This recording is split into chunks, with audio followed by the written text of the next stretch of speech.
We're going to talk about politicizing death and disaster. We're going to talk about women, Kamala Harris. Why are they doing these terrible podcasts? Jack Posobiec joins us with some amazing news. All that's coming up on I'm Right.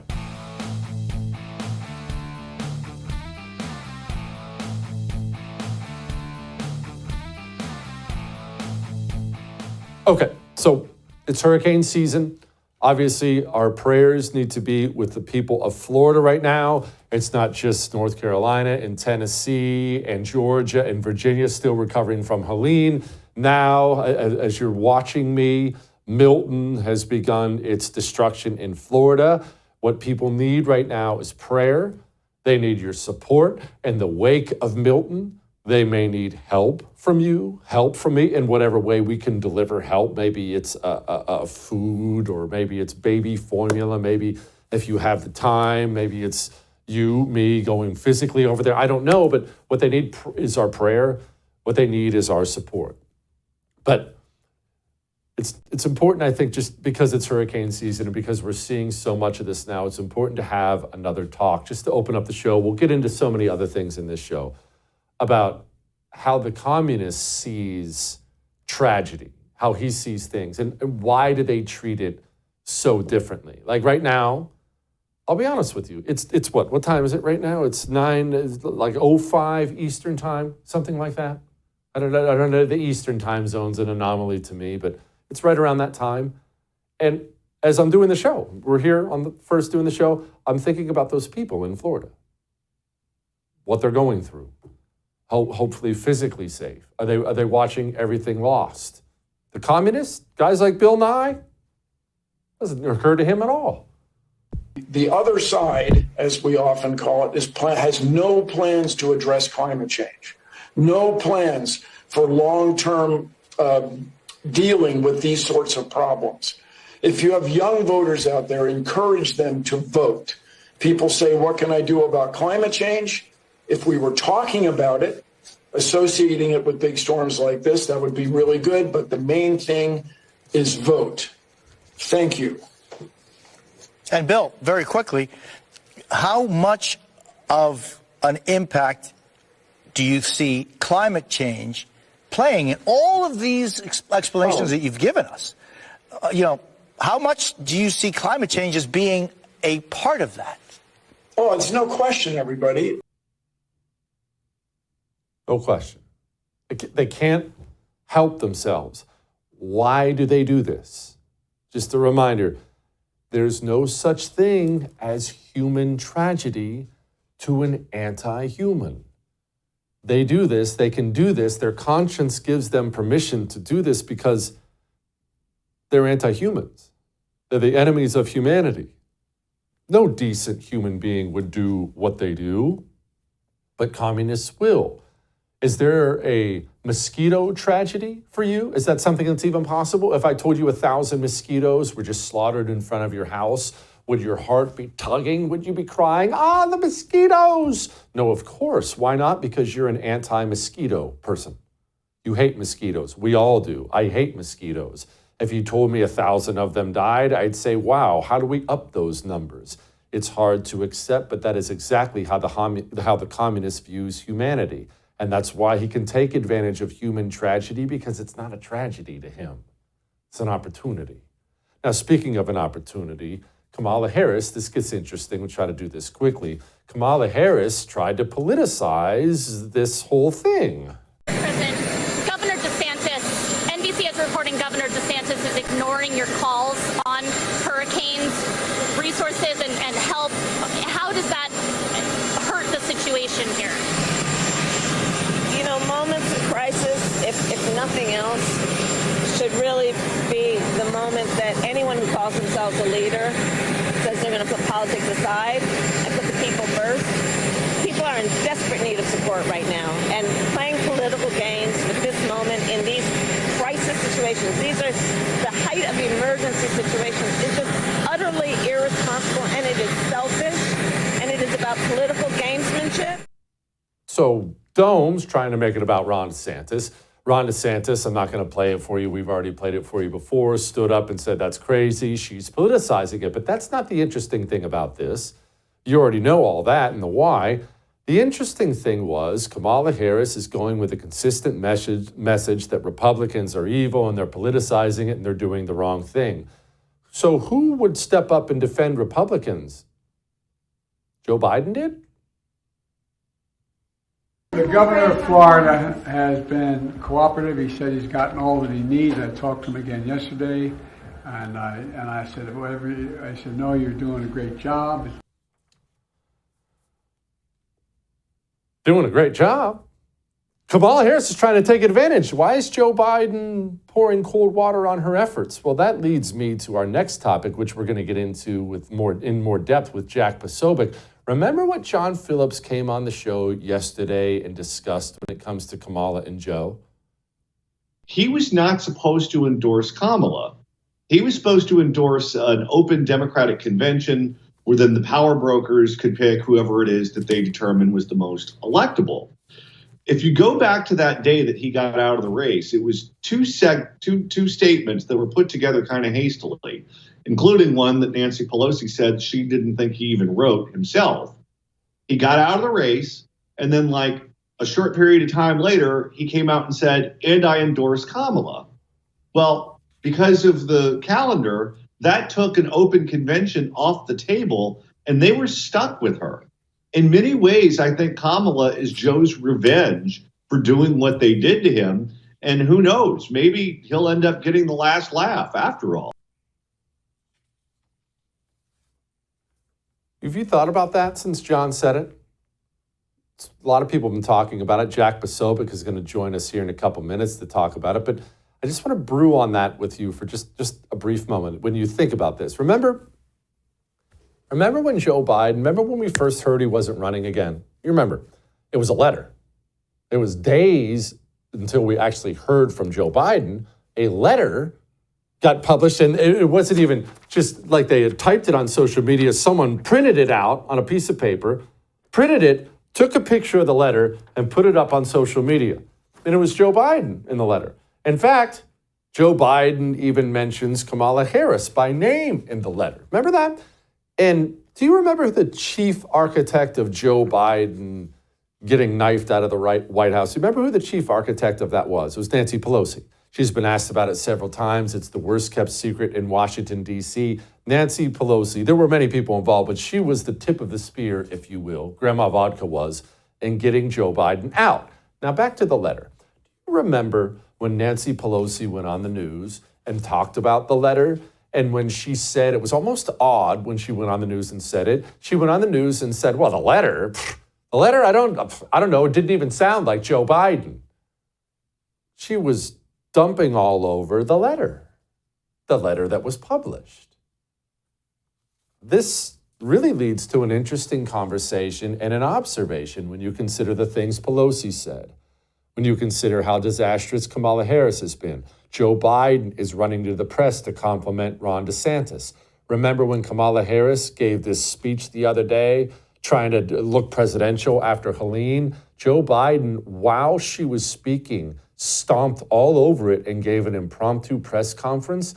Is Joe Biden trying to lose the election for Democrats?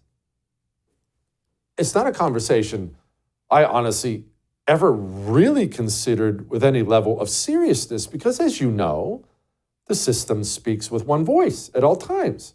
The system speaks with one voice. It swims in the same direction. It does. That's what it does. Did they knife out Joe Biden and not take into account his ability to drop a poison pill in the race to punish everybody?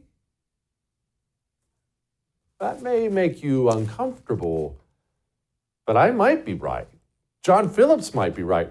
Jack Posobiec might be right. Jack Posobiec has some sources when it comes to this. Is there trouble inside the White House and the vice president's mansion? Discuss that with Jack in a moment. Before we discuss that, let's discuss your phone, your cell phone service, which sucks. I was kidding. I mean, maybe your service coverage is fine. I just mean the provider. AT&T and T-Mobile, Verizon, these are horrible companies.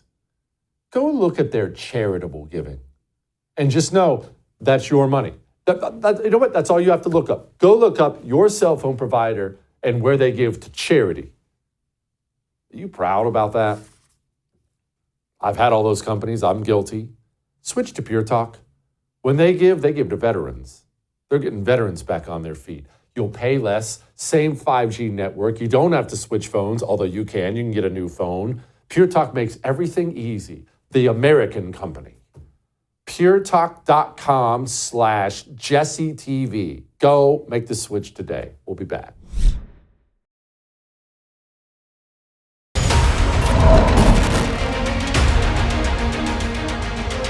Anyone who calls themselves a leader says they're going to put politics aside and put the people first. People are in desperate need of support right now.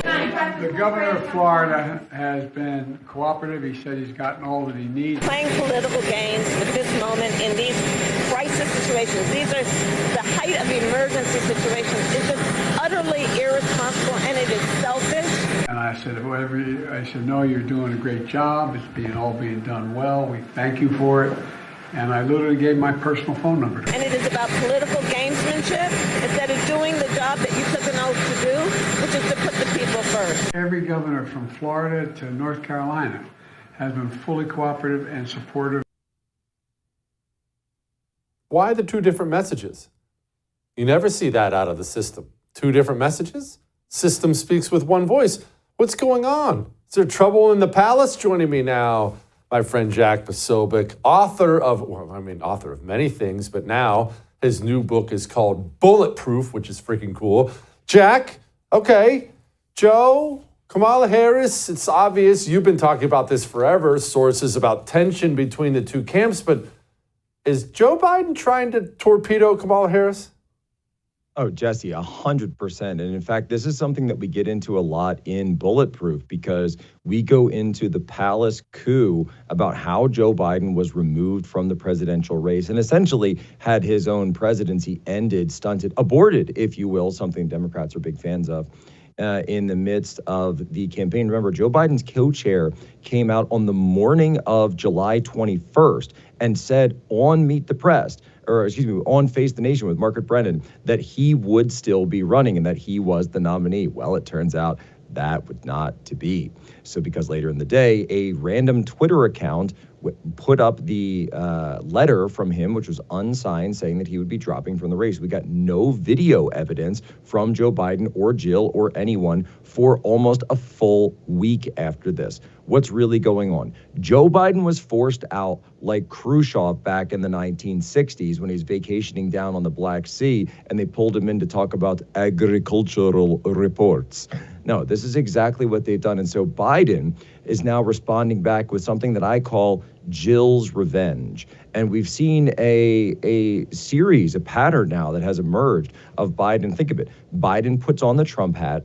Then Biden holds press conferences, two of which, including one of the ones that you just played, occurred during Kamala Harris either events or as the one that just happened the other day, she was on The View, and then Biden calls a press conference to directly undercut her while she's on The View and responding to her saying that DeSantis hasn't been in communication. He says he's been in great communication. Look, Biden and Jill have been in this game for a very, very long time. They know exactly what they're doing. And of course, he's also going around saying, oh, she's in lockstep with me. She's doing everything that we can together. She's made all the decisions with me. He's doing everything he can to embrace her because he knows that the party views him as toxic. The country really views him as toxic. And he's doing whatever he can to essentially become a kamikaze to torpedo her chances going in. This is the White House shade war. It's been going on for 3.5 years, and now it is fully hot.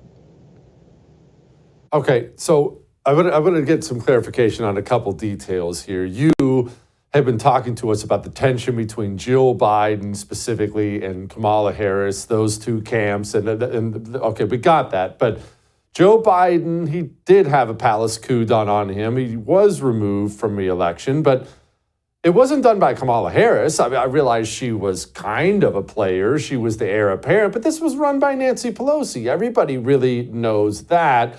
So why the animosity towards Harris, or is it really just a screw it, I'm taking my ball, going home, and I'm burning everything down on my way out the door? Why the ire towards Dome is what I want to know. Well, it's essentially what you're saying there. So yes, that's true. Kamala wasn't really one of the one pulling the strings or pressing the levers when it came to this. It was Nancy Pelosi and the Obama family as well. Michelle, just as much as Barack, probably even more so than Barack Obama, were intricately involved in this. And something that a lot of people don't know is that Hunter Biden's former wife was also close friends with Michelle Obama. So this was something that had always been a huge falling out between the two of them and between the two families. And so there's no love lost between them whatsoever. Remember, Barack Obama never even invited Joe Biden into the residence during their 8 years together in the White House. And so passing him over, look, Obama passed over Joe Biden in early 2016 when Biden was trying to run for president. Obama said, no, we're going to go with Hillary Clinton this time around because you are going to mess things up. Let me euphemistically put it that way. So what Biden is responding to is this feeling of he's been passed over, that he's always been overlooked, that he's always the one that's being undercut by everybody else. And so he's in full-on burn it down mode, Joker mode, Heath Ledger Joker, not the current one. And he wants to just watch the world burn right now. And that's exactly what's going on. Okay, Jack, I'm sorry, I hate to keep rewinding, but you're such a great source of information for this stuff. Barack Obama, Joe Biden, the tensions between those two have been known by people in political circles for a long time. What I've never actually been completely clear about is why. I realize Joe is an idiot and a bit of a boob at times, and I get all those things, but Barack Obama, a committed America-hating communist, Joe Biden didn't hold him back from those plans. What's the deal with those two? Well, it really comes down to the idea that Barack Obama has no respect for him whatsoever. Keep in mind, this is the guy who looks at the United States ruling class and certainly in terms of race, certainly in terms of history as something that needs to be overtaken and overthrown. And so Joe Biden, having been there since the 1970s, to Barack Obama, he's just part of that old political class. And sir, they used him as a means to an end through the vice presidency and through the time when he was on the ticket, because he was supposed to be this balancing act. You have this radical junior senator from Illinois who's only been around for a couple of years, suddenly running for president. And so it's it speaks to a broader tension within the party right now, the Democrat Party, where you have the older moderates. These were the types that went for the union votes. Again, Joe Biden, Scranton Joe, right, going for the working class voters, the union types. Tim Walz is trying to do the same thing right now, by the way. But then with Barack Obama and Kamala Harris, you've got people that are deeply in this, as you say, America-hating progressive lane. And they're trying to use people like Tim Walz and Joe Biden to basically paint over what it is they're actually all about. Okay, let's go back to the Kamala versus Dome war. Did things get physical between Joe Biden and Kamala staffers? You mentioned this shade war. Talk to us about how deep this soap opera goes. Yeah, so there was a report that I got a couple of weeks ago where essentially they were saying that now, keep in mind, this situation happened after Joe's press room briefing, which was totally by surprise. When Joe Biden has never graced the James Brady press room of the White House up until that point, I guess about a week and a half ago now here. And he's never given a press conference like that from the White House. He's never popped in. Then all of a sudden, he pops in one the other day and begins undercutting Kamala Harris. This led to, again, according to a White House source, a White House official, led to a physical altercation between the camps, between Team B and Team K within the White House, essentially actually getting physical. And we're told that that some members of the White House staff had to get involved to break them apart. Now, nothing overly physical, no hospital visits or anything like that. But it actually got so bad that the Kamala staffers were screaming that you are undercutting us. You are doing everything you can to block us down and get in our way. That eventually they came in and just lost it. And they came in saying, we are going to fight you. And because ultimately, Jesse, they know they're getting desperate. They know they're getting desperate, and the wheels are absolutely coming off for Kamala Harris. Her staff is feeling it as well. Whereas the Biden team is kind of saying, well, told you so.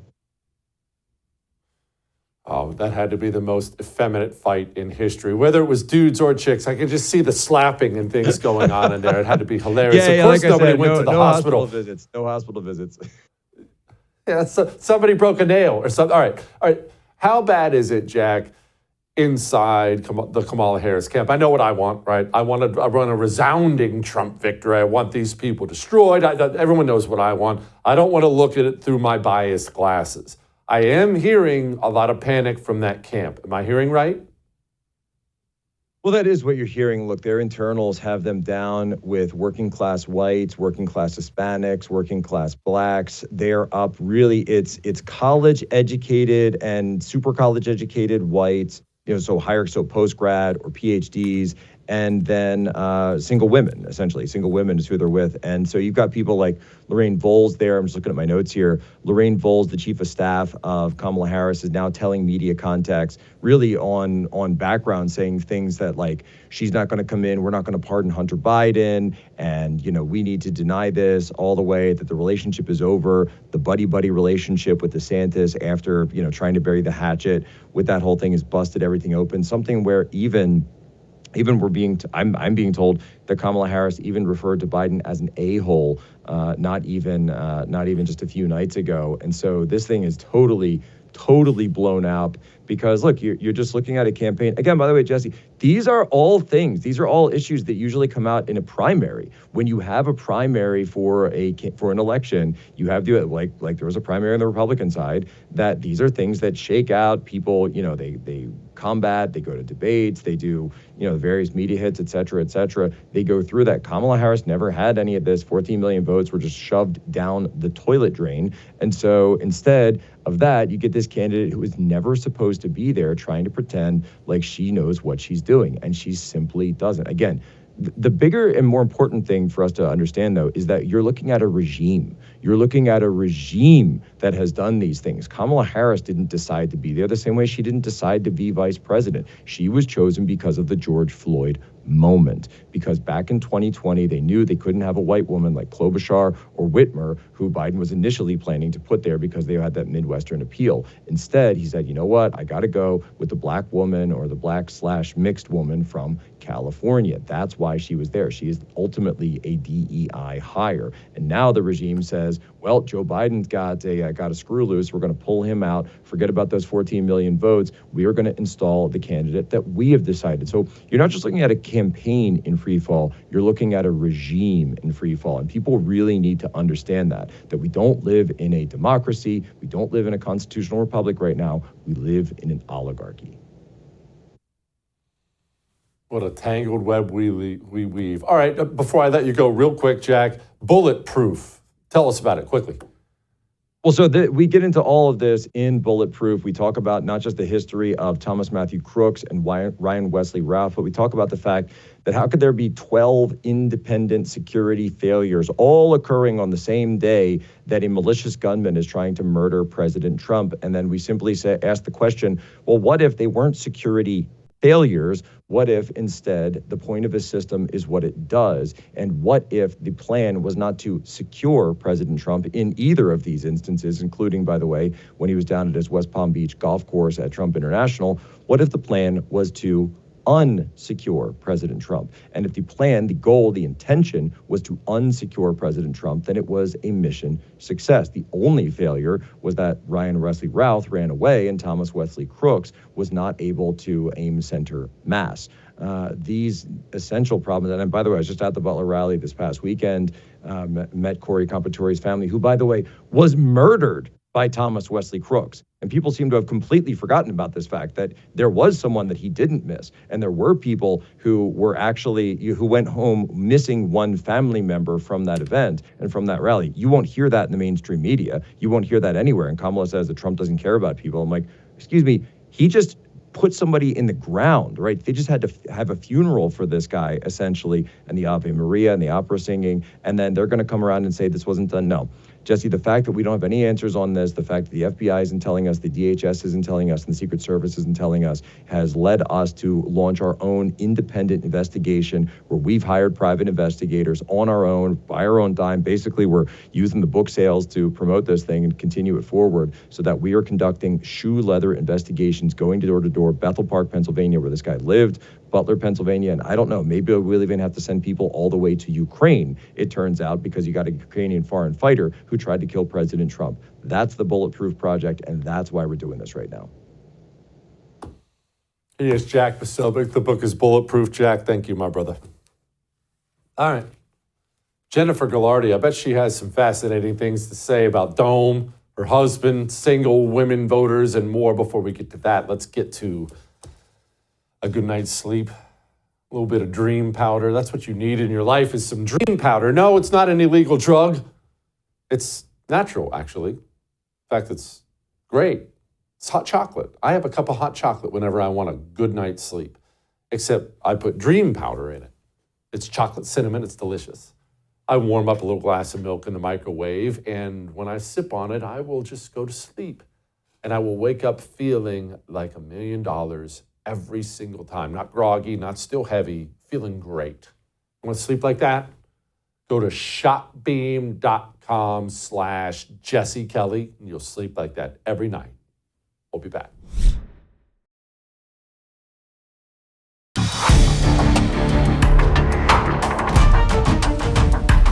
Daddy gang, to put it in our TikTok terms, I have seen girls on the street walk up to men and be like, do you know where a tampon goes? Do you know how many tampons we use? Do you even know how, do you know what a X or Y or Z is of a part of our, and they don't know the answer. I was the first vice president or president to ever in office go to a reproductive health care clinic.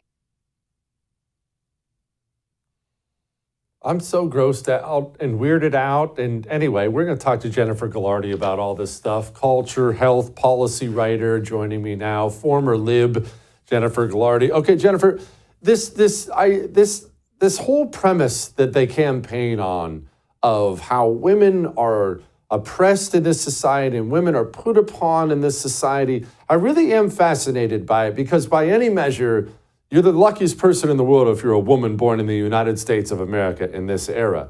And yet there are a lot of women who don't think that at all.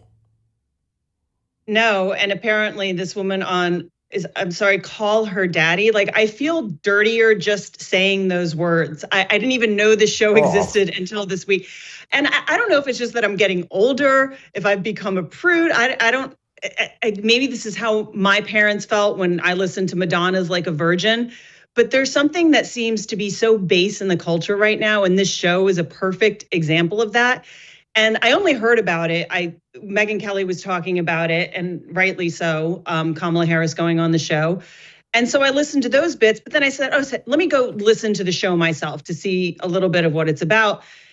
And in the first minute you just saw there, she calls her listeners daddy gang, and something is just off about that. That is not empowering for women.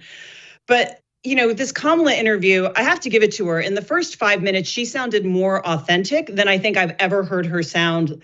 It was the first thing I've heard her say off script. She didn't talk about being from a middle-class family. But that doesn't really say much when you're running for the president of the United States, right? We want to hear about presidential things, what you're going to do. And I get personality has part to do with it, but she kept talking about her mother and agency, and how if she came home, having a bad day, her mom would say, give her a sense of agency. And what could she do about her problems? There's always an action you can take, blah, blah, blah. And I think that's so interesting, coming from a party that wants to take every agency away from everybody, unless it's the agency to abort your baby. That's all you have to scream with these women is abortion. And then forget it. That's all they hear is abortion, abortion, abortion. The agency to change your sex, right? If you want to chop off body parts. But that's the only agency they know. They don't talk about the agency to speak freely or to question the narrative or the agency not to get a vaccination, or the agency women have before conception to not have sex, right? Like there's no agency for that. It's just agency to abort a baby. And I get it. There's some, extenuating circumstances that we can talk about when it comes to policy. But the fact of the matter is most of these abortions are birth control related, right? Oops, I don't want the baby, or oops, I can't afford the baby. Well, the agency really comes, and the reproductive freedom that they love to say is the freedom to choose when you have sex to reproduce. And so, everybody's a victim except for this. And it's interesting, everyone's a victim, particularly of Donald Trump, right? Women are a victim of Donald Trump, always. And Donald Trump's going to take away our freedoms. And I saw a video on Twitter that compared the 1984 character of Goldstein and the 2 Minutes of Hate. Do you remember that in the 1984 book, where the people get 2 minutes to just rage against Goldstein? Everything is his fault. They get 2 minutes to scream, and that's Trump. Women get to scream at Trump. He's doing this. He's taking away. And what's funny is he's actually protecting women when it comes to sports, when it comes to their safety and illegal immigrants crossing the border and rape. And he's trying to protect women. I was like, please, can we have men in charge again that will stand up and protect women? Which is, it's super benevolent because nobody even likes women's sports. But anyway, beside that, let's talk about something a little bit separate here. There was an article in Newsweek called How Hot Girls Became the Right's New Obsession. Now, maybe it's just because I'm a man and didn't serve in the Air Force, but I thought we always liked hot girls. Is this now a right-wing thing or what? No, I mean, again, you probably talked about this, but it's like we need experts now to tell us, right? They consulted the experts on this. And they're trying to analyze men. I'm like, men are not that hard. The crisis of experts, exactly. And these are the same experts that told us to stand 6 feet apart, and all these experts' opinion. And it's like we don't need this spelled out for us. Our eyes tell us we like beautiful things, right? We like beautiful women, men and women. We like beautiful architecture. We like beautiful art. And this, I think, kind of ties in with makers. And beautiful ice makers. I mean, who doesn't want one of those on their counter? I'm so, I feel blessed that you have opened my eyes to ice makers. But this kind of ties into the call her daddy thing, and it's the culture. Like, we can't disengage the culture from the politics. And when we have our presidential candidates going on shows like Call Her Daddy and Howard Stern, and people on Twitter saying, this has 5 million views. This is big. Howard Stern is endorsing Kamala Harris. Well, that's not exactly a ringing endorsement unless culturally you're at a place where you value these people and respect these people. And unfortunately, we do. We don't have our sights on beautiful things anymore. We're not properly orienting upwards. Does that make sense? I just feel like everything is very base, and that's what appeals to the voters. And you said it, I think, in a tweet, and it so resonated with me. You said, I'm at peace with whatever the outcome is, because if people are going to vote for Kamala Harris, then we deserve whatever we have coming to us. If you are going to put the Call Her Daddy gang on a pedestal, if you're going to put Howard Stern, they keep talking about Trump. Well, at least Trump has kids that are upstanding and upworthy. And yes, they're from different women, and he's had sexual dalliances, but his kids are well established and smart and contributing to society, right? Like, we're all going to fall, but we just seem to be very oriented towards the base. And like you said, if people vote for her, then we get what we deserve, I think. Well, my buddy Mike Slater, I don't even know that he came up with this, but he's the first one I heard it from, so I always have to give him credit, as much as I hate to credit anyone else. He calls it the great flattening. Really, there is no beauty. There is no intelligence. There is no accomplishment. There is no this. We all have to be unlikable, tubby feminist hags without any friends, and then we'll all be equal. It really comes back base, what you're talking about here. There's no beauty anymore. Yeah, it's kind of catering to the lowest common denominator, right? And we see this in education. We have to lower the bar for education. We see it in DEI. We see it in, again, we now need experts to tell us why men are attracted to beautiful women. And this seems to be a conservative value. When the left just says, well, you can be any sex you want. There is no difference, right? There is no opposition. There is no hierarchy. And that creates a very bland kind of socialist type of culture. And when people become okay with that, when they start to normalize those things, I think it just brings us all down. I was listening to a very interesting kind of, a little esoteric, but a conversation between Bishop Barron and Jonathan Peugeot, who's an iconographer. So he took his art in the religious form. And I think this is what happens when you take God, religion out of culture, right? You're not oriented upward. You're kind of, like your friend said, flattened. And so they get excited about Howard Stern and call her daddy and the View that Kamala is going on these shows. And then on the right, we have people like RFK, who fights for the environment and kind of animal protection and cleaning things up. And his running mate, Nicole Shanahan, who I've been really impressed by. And I've been listening to more of her things. And she's creative. She's come up with these really funny ads. I don't know if you've seen the ads she's come up with on her side. And Tulsi Gabbard. And these people seem... you can have your opinions about them, but they seem rightly oriented. I think they're all people of deep faith, whatever that faith is. And they actually seem to be fighting for something good and beautiful. And the left just seems to want us to kind of turn everything ugly. I mean, even architecture these days is just gross. Yeah, it is.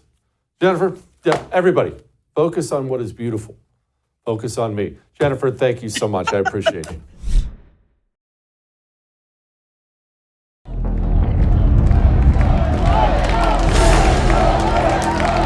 On the question of defunding Planned Parenthood, look, I mean, our view is we don't think that taxpayers should fund late-term abortions. That has been a consistent view of the Trump campaign the first time around. It will remain a consistent view. Well, that's great news. We're going to defund Planned Parenthood. I swear, I am getting older, but I swear I've heard that before. Joining me now, Seth Gruber, author of the book, The 1916 Project. Seth, I understand my mind doesn't work quite as well as it used to work, but defunding Planned Parenthood, I swear to you, I have heard this before. It's almost like I'm having the worst deja vu, but Republicans are going to defund Planned Parenthood next time, right, Seth? That's right. Listen, Jesse, I so appreciate your voice. Listen, I like Trump. I like Vance. But come on, man. Why do today's Republicans look like Democrats 15 or 20 years ago? Brother, I'm tired of it. G.K. Chesterton wrote 100 years ago in 1924. He said, the business of progressives is to keep on making mistakes.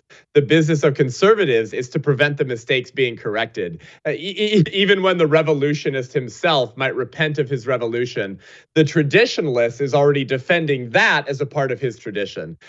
So listen, we have to raise the standard here. If we are going to call ourselves conservatives and we are not ready or comfortable to call for the total abolition of abortion and the protection of preborn life from the moment of conception, then one day we will wake up and find that there is nothing left to conserve. And so come on, JD Vance, awesome.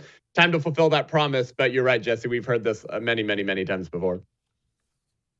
All right, let's talk about the why, Seth. This is an issue, even though the general public may not want to hear about it during a general election. In fact, you could even argue that it is harmful to our electoral chances. But the GOP base very much does want it, even if they're kind of squishy weenies on abortion, which I am not, as everyone knows. But even if you are, the base would want Planned Parenthood defunded. They wouldn't want their taxpayer money going to it. It's a promise we've heard a million times.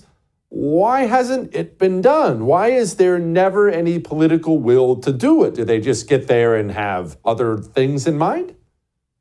So, Jesse, I think that there are many people in the conservative movement, in the Republican Party, who, and unfortunately in the broader pro-life movement, who function more like prostitutes for the GOP than advocates for the unborn child.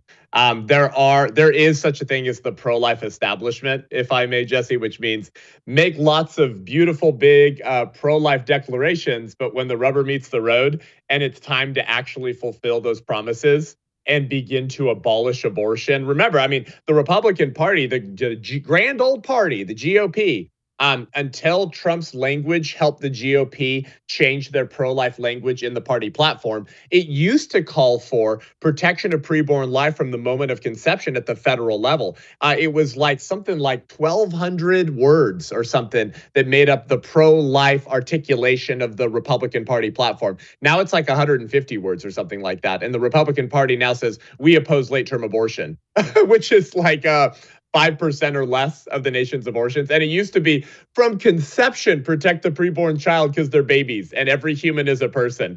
So this is what happens when Republicans, conservatives aren't as unyielding, zealous for our conservative principles as the left always is for their demonic, stupid, inverted, progressive, which is really regressive. There's nothing progressive about progressivism. Their ideology, they are far more stalwart defenders of leftism than most people who call themselves conservatives are for conservatism. This is not complicated, Jesse. If you don't get the right to life right, you won't get any other rights right. People say it's a states' rights issue or this or that, and I try to explain to people, Seth, that it's not a states' rights issue, it's a cultural issue. In fact, it goes beyond our politicians. It goes beyond the useless GOP. It goes beyond all that. We have a culture of death. We do have a country that loves abortion. We do have a nation full of women who believe they should have every right to carve up their baby like a Thanksgiving turkey if they want to go get smashed in Cabo on spring break. That is the culture we've created in this country. And it took a long time to create that culture. It didn't happen yesterday, did it? That's right, brother. Things happen gradually, then suddenly, just like bankruptcy. And I think in 2020, a lot of people, Jesse, I'm sure you agree, kind of woke up and said, what happened to my country? Wow, drag queen story hour happened really fast. Wow, I just got fired for not taking the mRNA tested with aborted baby jab. Oh my goodness, I don't recognize my country anymore. But of course, the reality is like a lot of that junk had been brewing under the surface of the American culture for decades. And then the dam broke open, right? And then it feels like this happened suddenly, but it didn't. It happened gradually for a long, long time. And this is why I wrote my book and created a film called The 1916 Project. It comes out October 22nd, streaming on X, formerly known as Twitter. We're working on getting Elon Musk to watch it right now.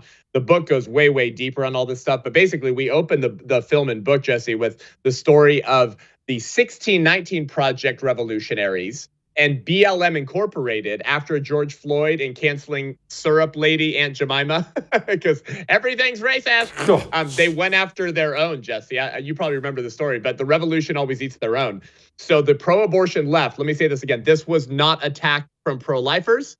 This was pro-abortion leftists attacking Planned Parenthood in July of 2020. This story will shock you, and it's how I opened my book and film. And they said, hey, Planned Parenthood, hey, your founder, Margaret Sanger? Yeah, she was a racist and a eugenicist. And brother, as a homeschool kid with intellectual ADHD that does way too much research, this was front row, hilarious theater for me. I'm like, are you kidding me? We've been saying that for 100 years. And so because of pressure from the radical left, Planned Parenthood canceled Margaret Sanger. This connects to the opening of your show with defunding Planned Parenthood and J.D. Vance, because cultural Marxism and critical race theory says if something started in overt racism and bigotry, you can't redeem it. Like basically, for the layperson, Jesse, if the tree is super bigoted and racist, you can't just trim the racist twigs of a racist tree and save the tree. You got to burn down the whole thing and remake it from the ashes because the seed was racist.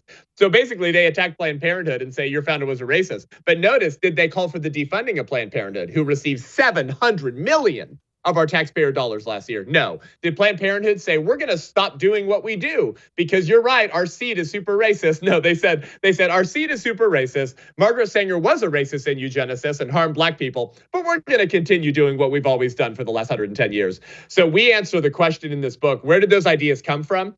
why is the Democrat Party now on board, not just with abortion through point of birth, but arresting pro-life sidewalk counselors, chemically castrating America's gender-confused youth? Oh, wait a second, Jesse. Planned Parenthood's fastest growing revenue stream is not abortion. It's trans drugs for teens. They're the second largest provider of puberty blockers and cross-sex hormones for America's gender-confused youth in the land of the free and the home of the brave. This is not even a pro-life film, actually, Jesse. It's more here's how the culture of death was created and all the sexual revolutionary, diddle the kids, cultural Marxist weirdos who manufactured the society that's now happening suddenly, so quickly before our eyes. It's time to stand up. It's time to wake up. It's time to learn how we got here so we can reverse engineer the sexual revolution.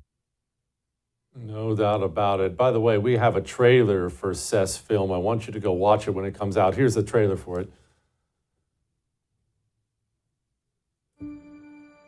What Christians often don't understand in the culture wars and in the fight for life is that abortion is not just one issue among many. Abortion is almost the linchpin upon which the liberal establishment swings. But what happens when you pull out a linchpin? The door falls off. Stop waiting for someone else to grow a righteous culture of life for you and on your family's behalf. It will not happen. If not you, who? If not now, when?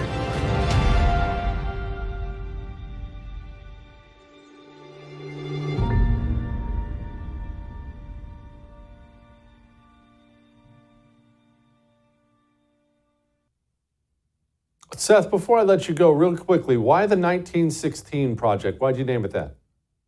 There it is. So I'll finish my thought from before, Brother Jesse. It was the disciples of the New York Times 1619 Project, which was 9 months before George Floyd, which says America's based on slavery. So America's birthday should not be 1776. It should be 1619, when the first black slaves came to American shores. There's nothing good about America, and so burn it all down, we're all racist. And it was that movement that led to Planned Parenthood canceling their founder in July of 2020. And so we're saying, actually, if you want to understand American culture today and the real kooky, racist, eugenics-driven culture that we're living through, you don't go back to 1619. You go back to 1916.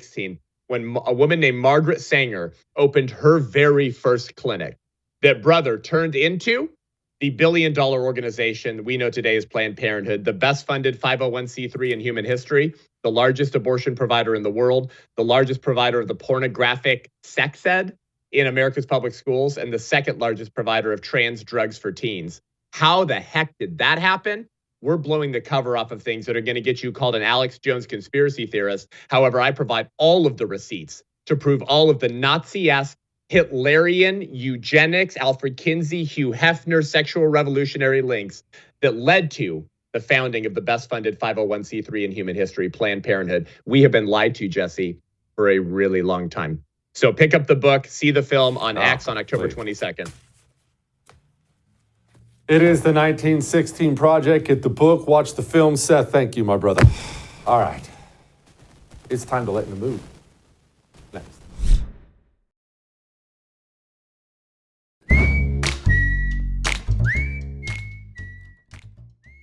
All right. It is time to lighten my mood. And I love to laugh. I love to smile. We love to be inspired, inspire others. When we play funny videos of kids, I love it.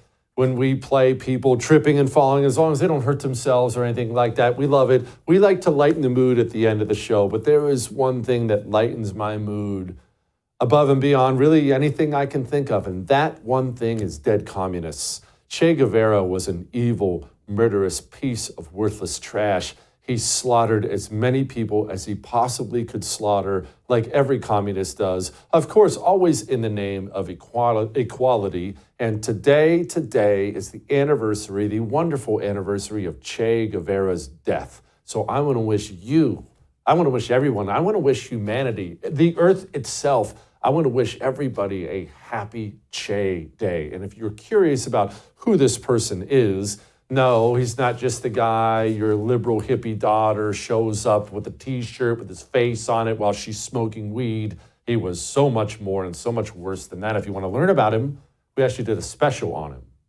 Go watch it. thefirsttv.com/history. Go watch it and celebrate with me. Happy anniversary. See you tomorrow.